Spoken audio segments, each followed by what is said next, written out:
oh, like I can't dedicate another 90 days of being monitored all my life. I don't need that crap like other people. It's a slap in the face to people. Orlando's brilliant. Y'all spent time with him. We did. Yeah. He's highly intelligent. What he does is a character. Is he speaking truth? Of course he is. I don't know who's around him. I don't know. I love him. I want what's best for him. But, you know, he need somebody, hey, come here, young, let's talk. What if the very man you laughed with on your favorite childhood sitcom is now the missing key to one of Hollywood's most explosive court battles? A lot of people got Puff, fucked a lot of people, and it's not nothing wrong with who he and how he fucked them. It's all on video and audio. In a twist that seems ripped from the pages of a Hollywood thriller, Orlando Brown, remember the hilarious Eddie from That's So Raven, has gone missing right after agreeing to testify against two of the music industry's biggest names, Diddy and Jay-Z.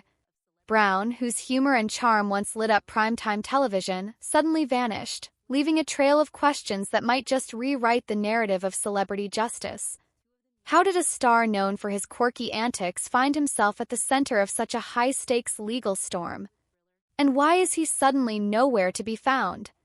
The answers lie in the intersections of fame, controversy, and a labyrinth of explosive allegations that have rocked the industry. And that's what they f***ed up at. You can tell me Puff going away for a long time, bro, but do you not hear the of Meek Mill? Do you not hear all of the shake it off, take that, of Will Smith? Can you not give me the oh God of TD Jakes? I just don't want to be in the room when niggas be actually doing this, man, because that's crazy for a real Crip to pull up and be like, yo, my nigga, like, check this out. Like, I really heard Carl Winslow in there. Like, yo, I was like, yo, getting slapped like that. Slap. Who is he begging this out like a next thing you know, he walk in there and it's actually my mother. Is Diddy a dangerous man? Nah, you missed the fact that was my mom. Like, that was Jaguar Wright getting it's Carl Winslow, you know. People believe that over the years, Jay-Z's connections to R. Kelly and P. Diddy mean that he at the very least knew about some of the stuff they were up to, and possibly was even involved, especially when lawyers involved in Diddy's case right now are saying things like this. The day will come when we will name names other than Sean Combs, and there's a lot of names. It's a long list already. And of course, I already know who some of these individuals are, but because of the nature of this case, we're gonna make damn sure that we're right before we do that. But the names that we're gonna name, assuming that our investigators confirm and corroborate what we've been told, are names that will shock you. That lawyer even went on to say that there would be some eyebrow-raising names, which is why people think Jay-Z is involved. Diddy and Jay-Z have been friends since the 90s, when they were both going up in the music industry. They even collaborated on a track in 1997. On top of that, these two were connected to Aaliyah and R. Kelly, who were married when Aaliyah was only 15. Dame Dash, who co-founded Rockefeller Records with Jay-Z and dated Aaliyah when she was actually of age, said he thought it was morally wrong for Jay-Z to do a collab album with R. Kelly when he did. Dame said, "It's morally wrong to do a project with someone that we know raped my girl or raped anybody for that matter." He also said Jay-Z tried getting with Aaliyah too. I guess Jay was trying to get at her as well, and I didn't know. And then like it got brought up, and I was like, "F we are." But it never worked out for them, and we were both like trying to get at her. I like kind of eased up, but then we ran into each other. Growing up watching That's So Raven, many remember Orlando Brown for his offbeat humor and magnetic personality.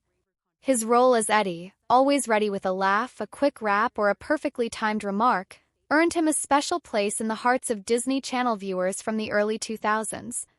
Off camera, however, Brown's life took a darker, more complex turn. In April 2008, while juggling a busy schedule, he abruptly disappeared after a routine trip to a local convenience store. The sudden absence sent shockwaves through his inner circle and left fans in a state of disbelief. although he resurfaced the following day via call-in radio interview, explaining that he needed a break to regain his sense of direction. The incident hinted at personal struggles that would later intersect with even graver controversies. Hello, fellow Disney fans. We have a serious emergency going on. Orlando Brown from the show That's So Raven is missing. Apparently, he left his house to go to 7-Eleven on Tuesday night and never returned. His manager tells us that he was supposed to be at a photo shoot on Wednesday morning and never showed up. It is not like him to be out of touch for so long. So all of us are very, very worried. There are search parties out there now. And so this message is strictly to organize our search party. We will be starting all meeting in the next hour at the 7-Eleven where he was last seen. We're going to be splitting into 3 groups. Now, Group A will scout out all of the Kentucky Fried Chickens in the 10-mile radius. This is not a fat joke. Orlando really likes Kentucky Fried Chicken, so we're hoping we might find him there with like a Fiesta Bowl or something. Maybe that's Taco Bell. It doesn't matter. Group B will be going to Kenan Thompson's house. If this is a kidnapping, Kenan Thompson is the only suspect that they can think of. Now, you remember Kenan from Kenan and Kel and all that, and now he's on SNL.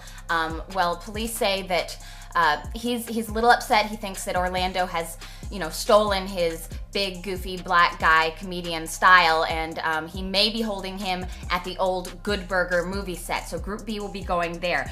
Group C, that will be with me and Raven Simone.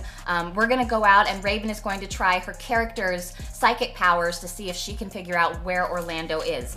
Can someone come to Hollywood and not do drugs? Yeah. And be successful? Oh, hell yeah. That's easy. It's not a requirement. Bro, the requirement is you gotta say no to Diddy. If it's new booty in the building, you know he gonna get it. Don't take your girlfriend to a Diddy party. Nigga, you can take the bitch, but he won't you. He ain't worried about that bitch. He is not worried about that bitch at all. Okay. Fast forward to more recent times, and Brown finds himself entangled in a legal quagmire that goes far beyond a mere lapse of judgment. With the court cases against Diddy and Jay-Z intensifying amid staggering allegations, ranging from sexual misconduct to racketeering, Brown's decision to testify has added an unexpected twist. During a riveting interview on the No Jumper podcast, Brown not only defended his longtime friendship with Diddy by dismissing allegations against the mogul as hazing gone wrong, but also made jaw-dropping claims ranging from bold confessions to outlandish theories that defied logic. At one point, he even asserted, quite controversially, that he was Jesus Christ incarnate. Such statements, shocking as they were, only deepen the mystery surrounding his recent disappearance. Prosecutors promised when they announced the charges against Diddy, the indictment, that they were going to continue investigating. They said this is an open investigation, which certainly hinted we're not done charging this guy. And that has come true because they have now announced a superseding indictment, which basically says, which is a fancy term for we got new charges. More charges. More charges. And by the way, this is the second superseding indictment. So they are... Superseding. Yeah, exactly. It should have been, isn't it a double superseding indictment? Superseding. The new charges relate to Victim 2. And you remember in the last time they added on more charges, they added Victim 2 and Victim 3. Victim 1, we all believe to be Cassie because Diddy's people have referred to Victim 1 as being Cassie. But Victim 2 and number 3, we don't know their identities, but now the feds are saying that allegedly Diddy was doing other things with this Victim 2 that they didn't know about, and now they have enough evidence to bring this So back. those charges are trafficking by force, fraud, or coercion, and transportation to engage in prostitution, which is interesting because you all have this great new documentary out talking about Diddy's defense. Yeah. And the mock jury in that were uncomfortable with some of these ideas of sex trafficking and prostitution. And a federal judge has ruled the woman alleging she was raped by Jay-Z and Sean Diddy Combs can remain anonymous. The woman says both men raped her at a party when she was 13 years old. Jay-Z's legal team had fought to get the case dismissed, arguing his accuser should have to reveal her name. But the judge disagreed. ABC's Morgan Norwood has the latest. a legal victory for the woman who is suing Jay-Z for allegedly assaulting her when she was 13. A federal judge ruled the woman can proceed with the case while remaining anonymous, at least for now. But the judge also chastised the lawyers representing Jay-Z, accusing them of trying to fast-track the judicial process by repeatedly filing motions to reveal the identity of the Jane Doe and have the case dismissed. The judge, writing in a 5-page brief, stated that Carter's lawyers' relentless filing of combative motions containing inflammatory language and ad hominem attacks is inappropriate, a waste of judicial resources, and a tactic unlikely to benefit his client. The court will not fast-track the judicial process merely because the counsel demands it, the judge added. This latest legal twist comes after a recently filed civil lawsuit by Jane Doe, claiming that Jay-Z, whose real name is Sean Carter, and P. Diddy drugged and raped a 13-year-old girl at an after-party following the MTV Music Awards in 2000 while an unnamed celebrity watched.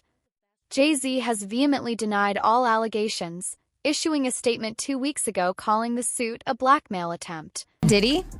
Yeah. Uh-oh. What was that look? What happened? They partied. Explain. He's a cool friend of mine. He's One of my best friends. I love him. There's nothing else to say about Diddy. Does he have a vagina? Come on, man. I'm asking. I just want to know. If Jay-Z's got a vagina, He then Diddy definitely has got a vagina, for sure. Everybody knows that I love Diddy, man. Oh, you ain't gonna say it. Diddy's like, you better not talk about my... No, it's not even that. You better not. It's not Have you even been that. threatened? It ain't even got nothing to do with that. Everybody know I got respect for Diddy. I love Diddy. Everybody try to come at Diddy. Why am I make it harder for my mans, yo? As legal experts and media outlets scramble to piece together clues, the disappearance of Orlando Brown has become a focal point in what many are calling one of the most explosive celebrity court battles of our time. The stakes are massive. Not only is Brown positioned as a potential corroborating witness in a case that could redefine the legacies of Diddy and Jay-Z, but his absence also raises uncomfortable questions. Is he being silenced? Or has his disappearance been orchestrated as part of a deeper cover-up? Could someone be trying to dismantle the very evidence that might expose decades of alleged misconduct within the upper echelons of the entertainment industry? And from the beginning, the first thing we talked about is when you go to the stand, your credibility goes with you. And if anybody who's out there has ever testified, testifying is the most nervous thing you can do. And a lot of times what people want to do is, if their anonymity is not protected, sometimes people say, I'm not testifying.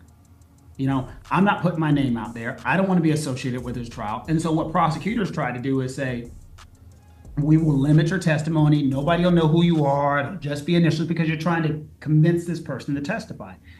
A lot of these women, men, so forth, don't want their name associated with this case. And I bet you there's a bunch of them out there who aren't telling their family and friends, yeah, I was in the middle of one of those freak off parties. I flew out there from Colorado, because it still has a stigma to it.